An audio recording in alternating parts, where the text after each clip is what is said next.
about guns, gear, gadgets, political activism. That was a game back in the 80s. I used to play Activism. If you are going to clean and oil the engine of your car, right, you're never going to cut the muffler off of it and clean it, right? That's a great analogy. Yeah. That's a really good analogy. Did you right? come up with that? I don't know if I came up with it. We'll say you did. Meet the Pressers with Matt Mallory and Klint Necro. Brought to you by Public Safety and Education and the Trigger Pressers Union.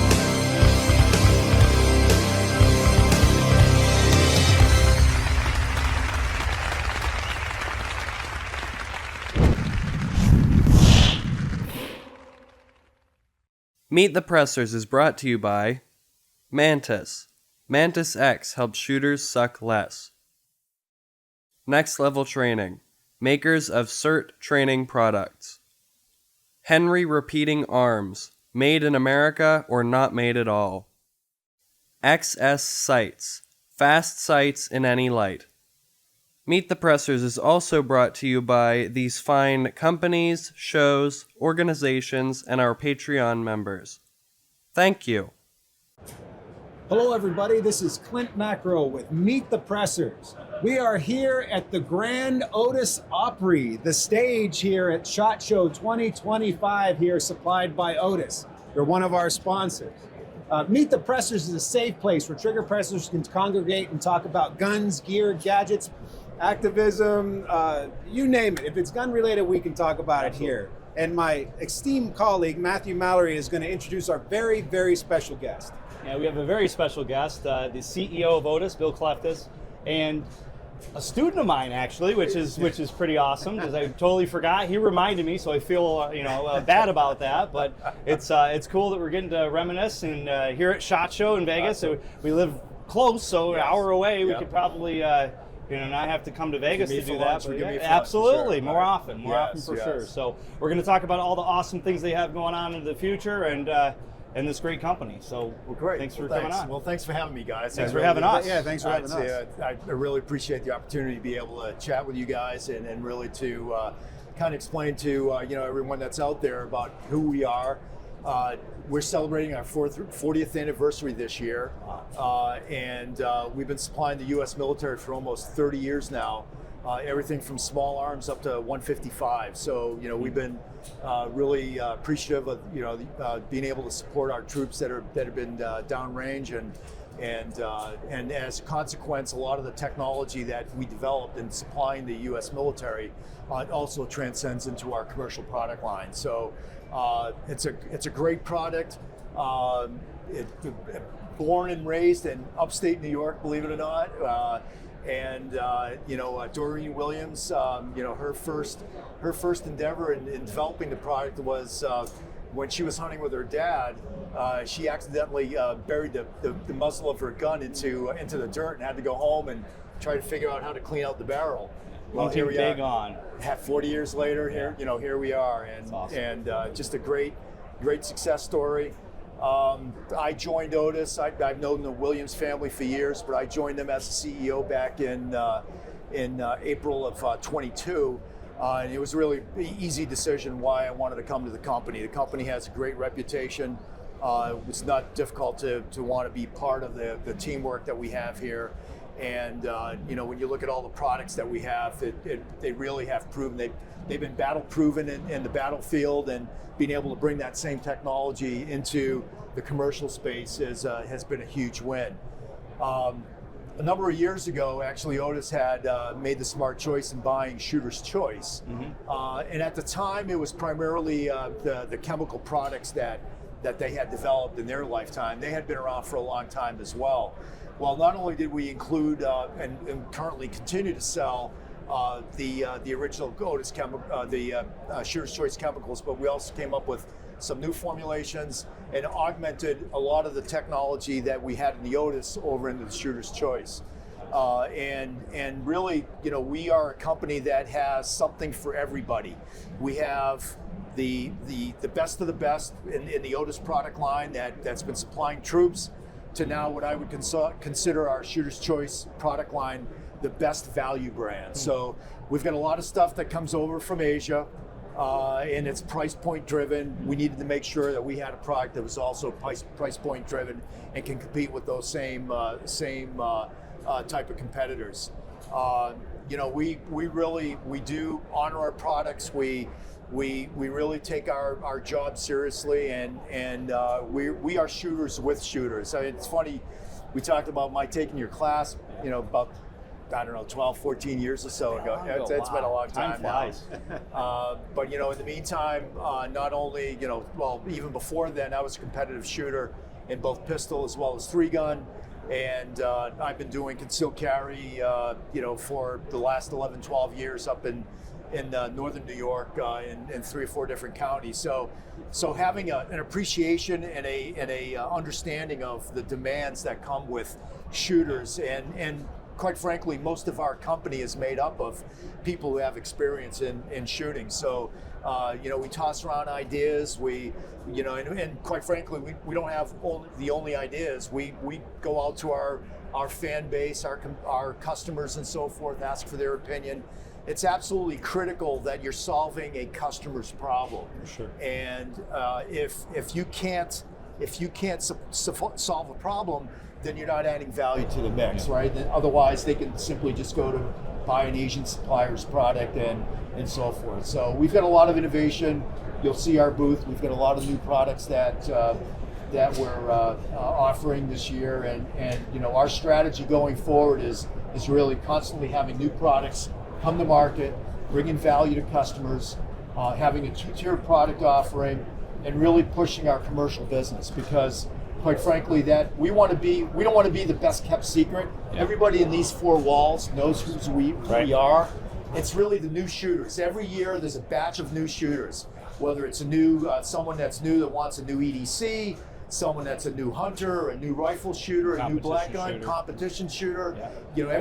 We all started at the same place. We all pulled the trigger for the first time in our lives, and we've all taken different paths. But we want to get to the new shooter to make sure that once they come and see Otis, that they have seen the best, forget the rest, right? That cliche has been said before, but that's good.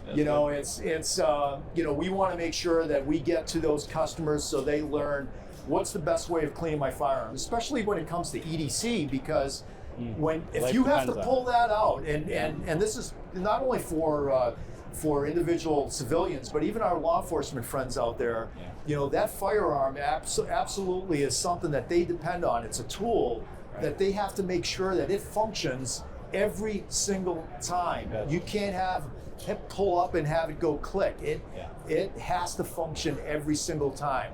Well, part of an important element of that is making sure that the gun is properly maintained, it's cleaned, it's lubricated, and so forth. So, we're just glad to be that voice in the market and be able to offer the right solutions to our customers. I can say the brush that you guys put in there is great for cleaning the dust bunnies out of the hammer of the law enforcement revolvers. Yeah, I mean, your cleaning products is something that I think anyone that's been in the gun world is aware of, and I've certainly used the product quite a bit.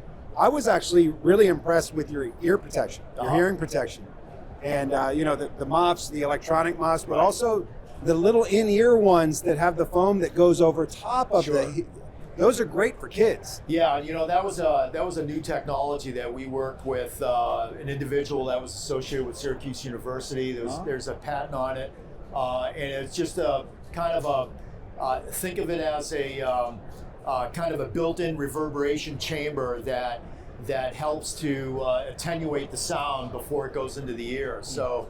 That's part of the innovation that we're looking for. How can we take something that might be new to the marketplace and maybe in an adjacent space, that some other manufacturer may be doing for some other type of product, but how do we look for those opportunities to bring value to the marketplace? And that's the kind of stuff that we look for. Yeah, when I first discovered them, I wasn't the coach, but I was kind of helping with a local youth rifle team. Sure. A 3-position small bore. Yep. And, all of us know if a kid gets behind, or even an adult gets behind a rifle with muffs on, a lot of times it hits, it clacks, it breaks the seal, or they break cheek weld. And the foamies they don't always fit in people's ears, especially little kids. Right. And that hearing protection was perfect. It was out of the way and it sealed over. It was fantastic. Awesome. Great. Yeah, fantastic. Yeah, I'm happy to be partnered with you guys as far as my training company in New York. Us as Meet the Pressers, and we look forward to doing more with you in the future and keep talking about your brand and getting it in the classes and in the show and at big shows like this. And we're pretty passionate about what we do. So Absolutely. we Yep. love like people like to get together with like people. Absolutely. We have a common interest, right? Trying to expand. The bottom line is I look at us as being ambassadors to the industry and to the lifestyle. Yes. And it's up to us to be able to promote both at the youth level, because eventually the youth level will then turn into adults that can help carry the baton for the future. For sure. And we need that. We absolutely need that this day and age with the Second Amendment being beat up all the time. Yeah, we got to get kids off of playing video games all day and get behind a trigger and have some fun. Absolutely. Super. Awesome. Thanks for having me, guys. Yeah. Thanks for the teamwork. Thank you. Yeah, a lot of fun. Check them out and give them your business. Go to the YouTube channel and click Like, subscribe, share. Click share. that little bell thing. There you go. So you know when the next video is uploaded. Stay safe. Thanks, guys. Cool shirt, by the way. Why, thank you. It's a retro rifle. It's badass. Nice. I love them.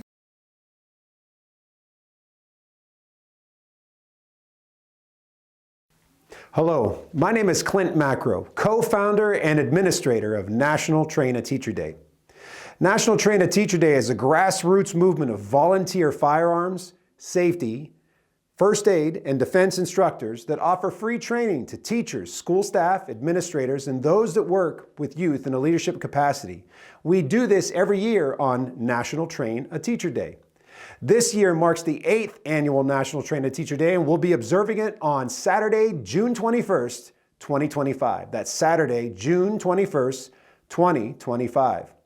Over the years, hundreds of volunteer instructors have trained thousands of teachers, school staff, administrator, and those that work with youth in a leadership capacity. If you fit that bill, or if you know someone that does, we encourage you to visit or have them visit the website, which is nationaltrainateacherday.com, and connect with a local instructor and take advantage of this fantastic free training opportunity.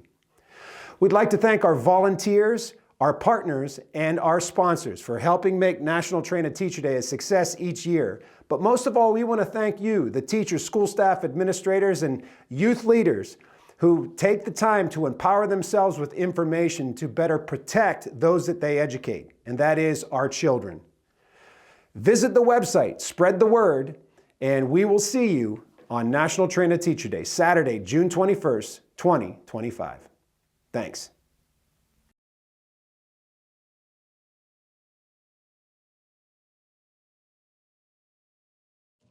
Hey, Matt Mallory here with Meet the Pressers. I'm here with Kevin Kinzer at the Suppressor Man, suppressorman.com. And we're going to talk about all things suppressors and maybe some other NFA stuff in the firearms industry and whatever comes to mind. We've been trying to put this together for a couple of years now, and I think this is it's going to be a good conversation. So, how are you, sir? Wonderful to meet you. Yeah, likewise. Good times. So tell us all about Suppressor Man, and you're talking prior to recording a little bit about the background and how that came about. But why don't we I start definitely there? will. Cool shirt, by the way. Why, thank you. It's a retro rifle. It's badass. Nice. I love them. Suppressorman.com. That has come as the brainchild of something I wanted to do to give value to FFL dealers around the country. I got into this industry in 2018 or so, 2019, and have been doing suppressor sales and have been progressively expanding out what I'm able to offer dealers, right? I work with GSL Technology Suppressors up in Jackson, Michigan. I do dealer sales for them. I also have partnered up with Resilient Suppressors down in Jacksonville, Florida, and added them to my dealer sales repertoire. And it's given me the ability to offer different components. They have different pros and cons and different things that make them better for different use cases. And about a year and a half ago, I added Tippmann Arms in Fort Wayne, Indiana, and Tippmann Ordnance, right? And they have those 22 long rifle, Gatling guns, the 9mm Glock Gatling guns. They're really cool. And then the M422s, obviously, with Tippmann. Right. And so all of those give me the ability to then be. I noticed in this industry that the distributor relationships are really strange and vary, based on different manufacturer relationships. And that's not what I'm trying to do, right? I'm not establishing a distributor relationship where I'm taking this massive percentage of everything. Right. I work directly for these companies, get a W-2, 1099s from all of the companies. So different, right? Yeah. And doing it, I'm able to get with companies that I really care about and I'm really passionate about and support their brand and their product and, do dealer sales. So I guess it would kind of be like a consultant, if you will. Yeah. In a sense, because you're not you mentioned you're an W-2, but you're not getting, you're not an employee per se, in the sense of you're going into a room and you're making phone calls, you're out and about all around and you're repping multiple. So you have contracts with them to make sure that, you don't have exclusivity with one company. You have some competitors, but there's some things one company does and another doesn't. Correct. Yeah. That's nice. That's smart. It's interesting stuff. And I've had a really good time with that, getting really deep into this industry and into the NFA and into all the nuances of suppressors and, machine guns and transferables. And it's fascinating stuff. So we interviewed, some of the interviews we've done here at SHOT Show. We've talked to Michael Bain, we've had Chris Serino on, and we were talking to Adam Kraut from the Second Amendment Foundation. With Adam, we actually talked about NFA and some of the other guys as well. But what are your thoughts as far as the NFA? Do you think it's eventually going bye-bye because of Trump, or do you think that it won't? And also on top of that, we don't have to get into concealed reciprocity. I personally think that the NFA was unconstitutional in 1934 and still is. Yep. And National Firearms Act, for those of you. Yes, National Firearms Act of 1934 took suppressors and machine guns and put them into this category of scary weapons, added this $200 tax to them, right, which was 6 months worth of income then, right? So, back then that was a lot. Now it's like a drop in the bucket with inflation and such, or with the way money is.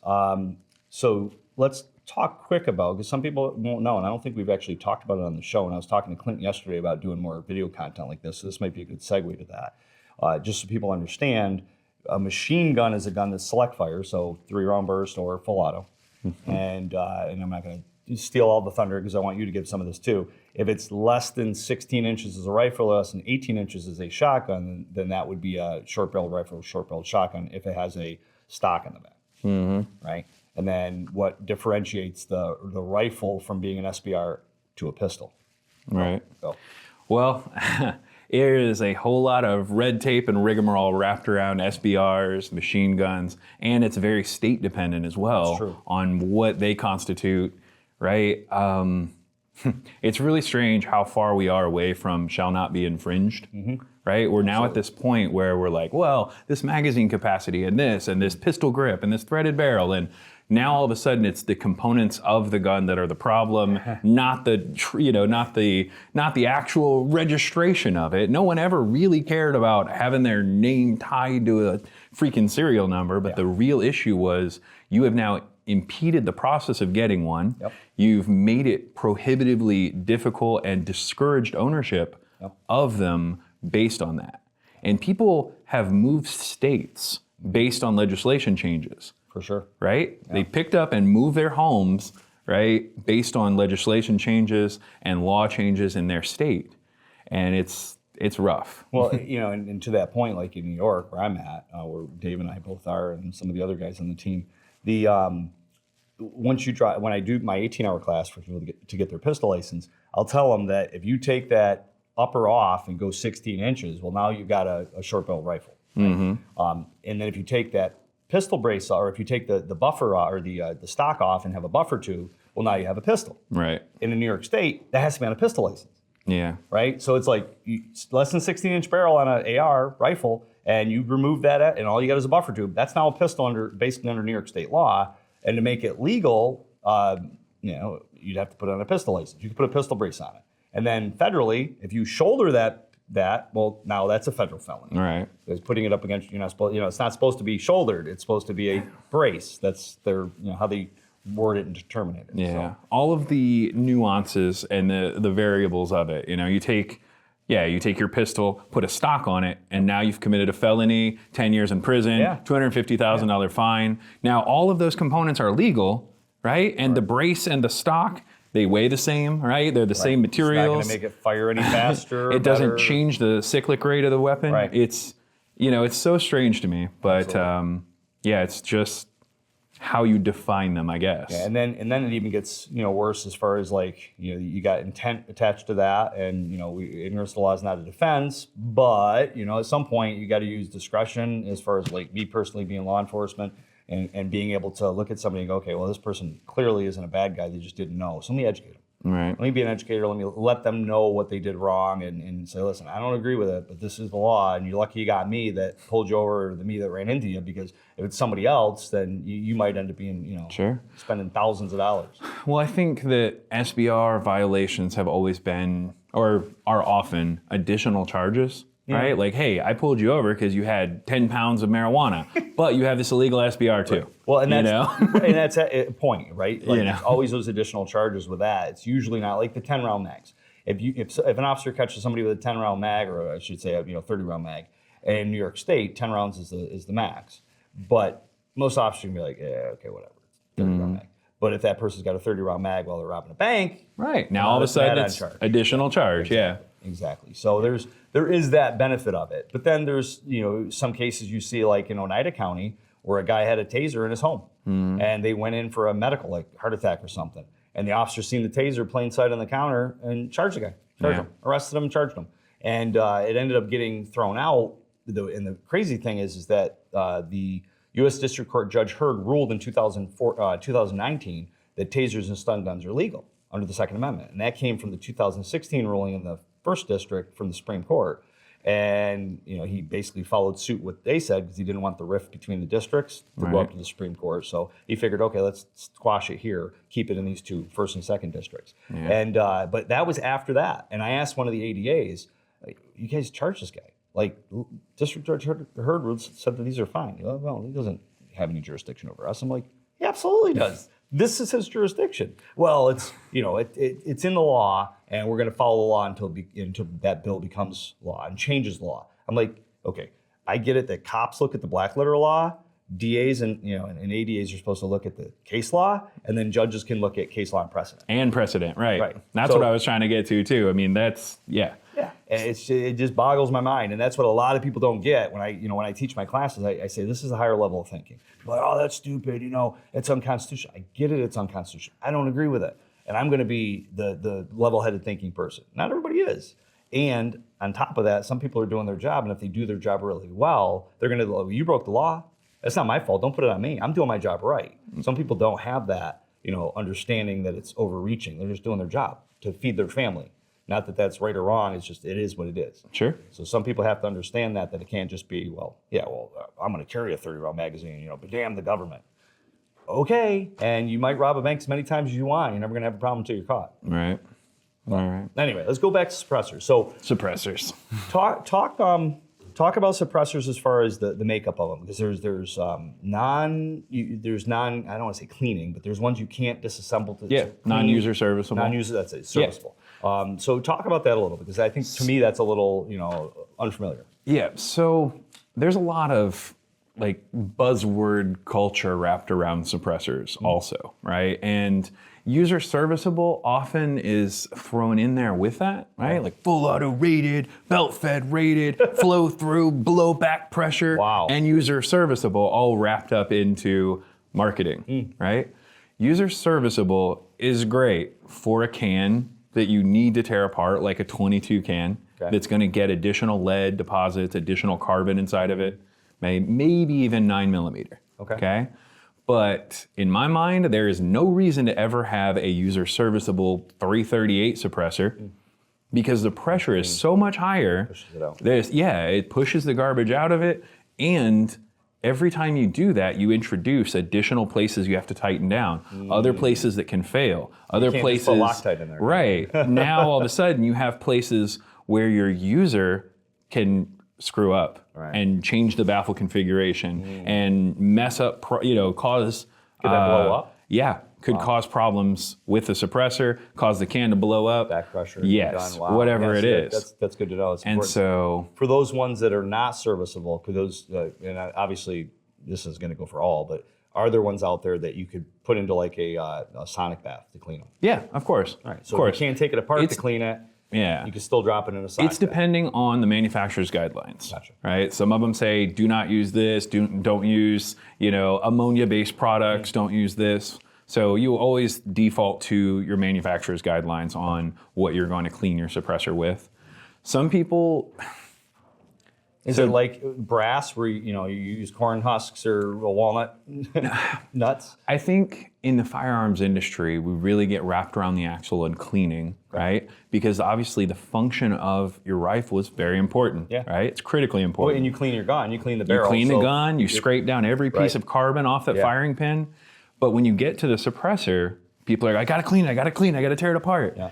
And I think that is a different mindset, right? It's a different, That's good. it's a different thing. If you are going to clean and oil the engine of your car, right, you're never gonna cut the muffler off of it and clean it, right? That's a great analogy. Yeah. That's a really good analogy. Did you Right? come up with that? I don't know if I came up with We'll it. say you did. You heard it here. Meet the Yeah, you press heard and it see here if you came up with first. You want That's a the good engine of analogy, your though. vehicle to run well and to be lubed up and to be functioning. But again, you never cut the muffler off your car a and different clean part. it so Yeah. that it sounds quieter, right? So I guess an analogy that would build off that is if you're, when do you change your muffler? When it starts getting louder, you start having issues. So if your gun's getting louder or it's not performing like you want it to perform, okay, well, when was the last time I, cleaned the suppressor? Oh, I haven't cleaned it in 30 years. Right. Okay. Maybe it's due. Probably right. So based on maintenance, just like I always tell people when when do you clean your gun? I say, well, whatever your manufacturer tells you is good to follow that. But most of them are going to tell you after every shooting session. Well, what the heck does that mean? I shoot one round. Is that a shooting session? Right. I shoot 1,000 rounds because I've done that 1,000 rounds in a weekend, right in a weekend course.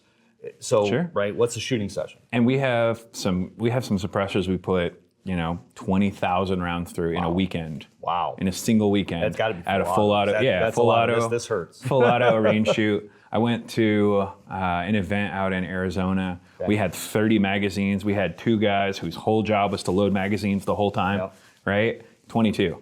And we were shooting clay pigeons with the full auto 22s. Really? And I set the thrower so that they'd go out horizontally. Yeah. It was amazing. That is neat. I think we need to do that for the fun gun shoot. Yeah. Pretty cool. That is pretty cool. And so that's a lot of fun. About cleaning though, GSL has a suppressor up in their headquarters right now. It's a 9mm suppressor. It was built in 92 or 93, okay? And it was sent down to a rental range in Georgia. And it was run on a full auto MP5 Really? and never cleaned once Wow. since 93. We got it in 2021, I think. 2020, 2021 timeframe. And the range called us and they said, hey, this can isn't suppressing sound anymore. I'm like, that's interesting. Let's check it out. It So they fills shipped up. it back, right. Right. And they said, we have hit 1.2 million rounds through it. Wow. We've rented it 28,000 times, right? Wow. In the last, it'd been 27 years, 30 years, whatever it was. Yeah, ridiculous, right? Yeah. And I did the math, right? I was working on it and it averaged out to 1,000 rounds per week, right? Sheesh. So you would need to shoot 1,000 Yeah. rounds a week to duplicate the fire that this suppressor was under. Good business. Can we invest in them? Holy Right. cow. Yeah. So Both the suppressor and the gun shop. yeah, the suppressor came back to GSL, and when we found out about it, we sent them a brand new one. Okay, we took that one and cut it lengthwise in half. To see. Okay, and I've got the image. I might be able to Yeah, link send it it or to me. show it up or whatever. But I've got the image of this suppressor where you can see it's completely filled with carbon. Wow. At every single baffle and space in that can. But it still worked. It was just a wasn't made- barrel extension by that point. Right. Okay? So accuracy is diminished. That's Yeah, right. it was a barrel extension. And that was at 1.2 million rounds. Wow. Okay. That's Now- Well, and I would imagine too that would go with how clean the ammo is. So if you're shooting, steel cased, Russian ammo in an AK-47, that's going to be a little more fouling. Sure. But you're individual customer Right. at their house, shooting in their backyard, going to range days one weekend a month, is never, ever going to hit 1 million rounds through their suppressor. Wow, Okay? that's pretty impressive. And if you do, we'll send you a brand new one. There you go. But that's what happened. Okay, It well, was that's good. interesting. That's good to know. That's good to know. So, And I thought that was really unique. I share that picture with people often when they ask me about cleaning suppressors. Yep. As you get into higher calibers and 223, 308, faster, higher pressure rounds, a lot of cans are non-user serviceable because at that point, you again don't want to introduce potential for problems. potential failure points. Yeah. So the length of the suppressor, I'm assuming over the years they've gotten shorter and shorter because the technology inside of it's gotten better and better to some extent? That's true. If you look at a 1980s suppressor and then you look at a 2020 suppressor, they are going to be smaller form factor because that's the charge, is to get them smaller and better and more efficient, right? And the lighter aspect of it too, is that another better metal or better? Yeah. Having different materials, right? You're not building them out of carbon fiber yet, right? I think some people are working on it actually. Really? I think some companies are working on carbon fiber suppressors. Wow, that's impressive. Yeah. But yeah, as you get technology advances, right? I was talking with an agency this morning actually about suppressors, and the law enforcement agencies don't change suppressors because they wore out, right? They don't change them because they failed most often. They most often change them because they have the budget to buy new ones, or because technology is advanced to where now they're getting better sound reduction, smaller form factor, right? Yeah. There's variables, Well, they'll have the funding to do that too. So neat. So what else? Some other myths maybe in the industry as far as suppressors, like I should say silencers, right? You want to talk on the history of the name and how it's... I have an entire article dedicated to the 10 most common myths that I hear in suppressors. All right. I'll give you a link to it. We'll put that in the video. It's awesome. And my top 10 suppressor myths. All right. I like it. And I mean, largely, do like number 10. The worst one that I ever hear is that the ATF can come to your house and inspect it because you own a suppressor. Okay, people think that they'd be subject to additional law enforcement scrutiny or additional inspections, or that somehow an agency would come to your home simply for owning a suppressor, and that's not true at all. Wow. Right? This myth is propagated because of home-based FFLs. Right? There are guys that legally run businesses out of their homes, and those would be subject to inspection of their inventory. Right. But your individual customer who purchases a suppressor through a gun dealer is not going to have the ATF checking on their suppressor. Good to know. Good to know. We ain't got to worry about that in New York. There's only cops and FFLs who have suppressors in New York. Right. Yeah. And there's not. And criminals. That is true. And criminals. That is totally valid. So how do you stop the criminal in New York from owning or from having a suppressor? Arm more of the citizens. How do you stop the criminal in New York from having a 30-round magazine? It's ridiculous. Because if I can drive across the border to Pennsylvania and buy them, and then drive back across the border, it's a crime. Yeah, it's that's a crime, and then using it's a crime, and then shooting someone would be a crime also, and for sure, multiple multiple crimes. It's a crime pie. But yeah, the New York and any of these politicians that just throw laws at the problem. You can't legislate evil out of people. No, you can't. People who are doing bad things are going to do bad things. The law is not going to stop them. And then people that, like in New York, where they've added the Concealed Carry Improvement Act in September 2022 is when it went into effect. You've got people that now have a concealed handgun license legally, but if they go into a bar, or better now, it's not even say bar, a restaurant that serves alcohol, they have a license to serve alcohol, and just walking in the door, not even that you're going to drink, you're just going in there. Maybe you're the designated driver. Right. You got your pistol license, you got your gun on you. That's Class C felony. Wow. And that's not an add-on charge. That's just being there. Right, and I just taught a class before Saturday, before I flew out here on Sunday. I had a church, and I walk up, and they got gun signs on the window. Guns are, bring them. Yeah, we want them. Right, guns are allowed, and technically under the CCA, they're not. So I had to tell them, like, well, you guys can put the signs there, but if people are carrying and something happens, you're talking specifically New York State, right? Yeah, just New York State. Yeah, just New York, the commie state of New York. Yeah, I love the state, hate the politics. Yeah, Georgia's a little bit different. Georgia says that. if the church doesn't have a specific policy regarding it and have like it documented and spelled out, then they're forbidden to be in churches. And so it's interesting. Yeah, you know? I mean, it's private property, so whatever. I just decide to go somewhere else and spend my money. But who owns the government? We do, but we can't do any. I can't even, like, law enforcement. I go to a place that I'm not there on the job, or I'm going to another state, or I go to a federal building, even in New York State, and not a federal law enforcement officer. I'm going to bring my gun in there. I can't. They won't let me. They'll give me a spot to lock it up and give me the key. But somebody else goes there, they're going to put the bracelets on them. So it's gotten out of hand. Yeah. So the tides are turning, hopefully, as of Monday, right, with a new president. So hopefully, he'll push that back, and we can. Well, I think there's a definite precedent here for committing, gun crimes and then getting presidential pardons. It's valid. That's very valid. Most in history, right? More gun crimes have been pardoned in the last 2 years than have been. I don't know. It's crazy. I couldn't believe him standing there pardoning his son, talking about people doing things illegally with guns. We got to have stricter gun laws when his son's literally right behind him, who he just pardoned the day before or something. It's weird. People got to pay their fair share, and his son's literally standing behind him, the person he pardoned for not paying his fair share and for committing a gun crime. It's very strange. Very strange. It's weird. But anyway, so anything else on suppressors you want to mention, bring up? We could talk machine guns for a second. Okay, go for it.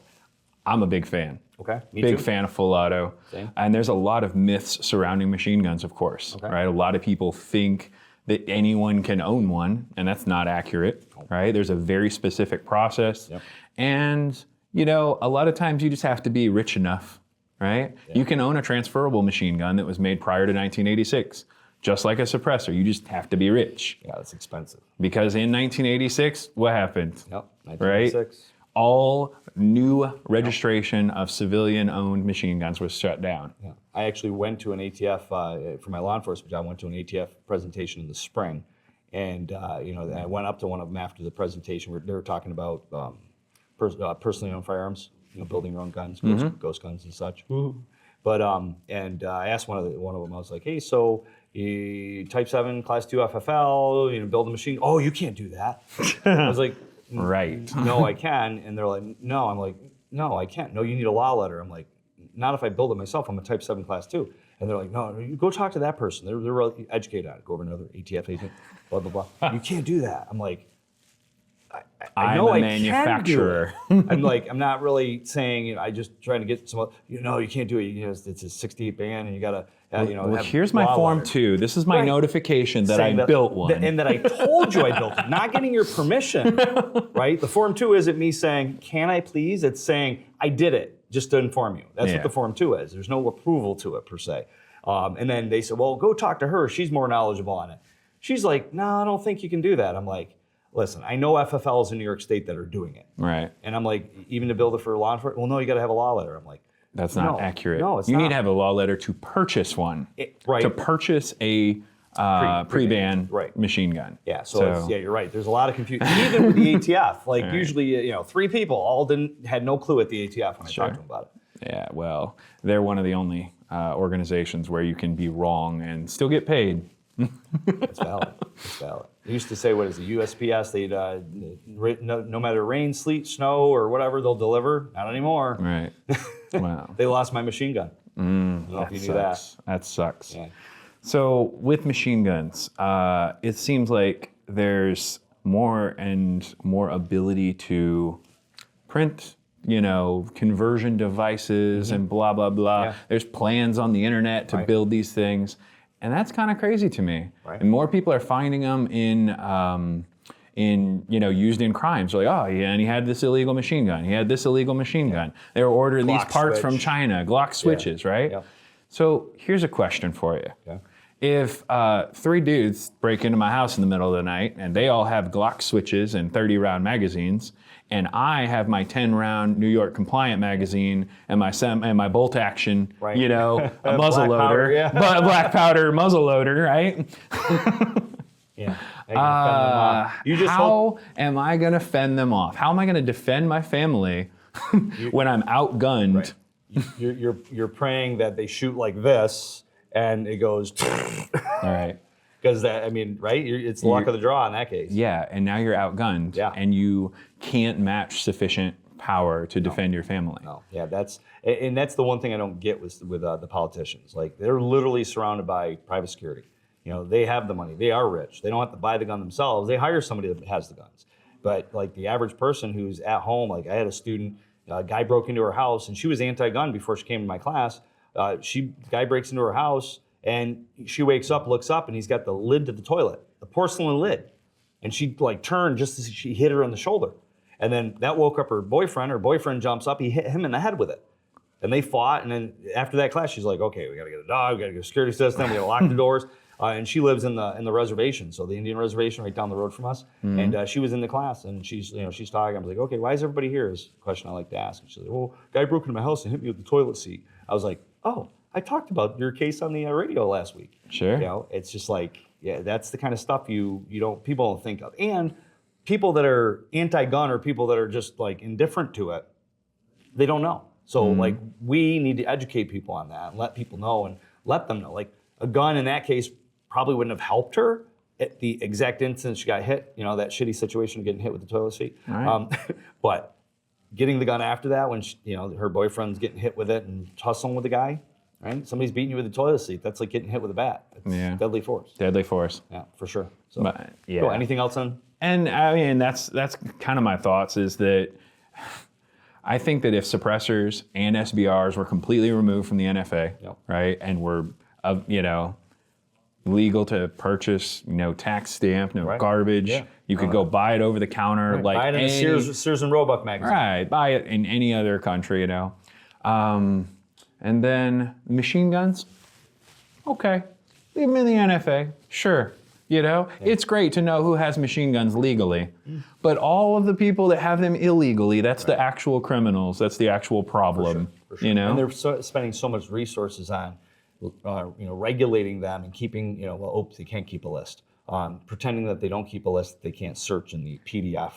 They got the search feature disabled on. This is bullcrap. They're spending all this time and taxpayer money doing that.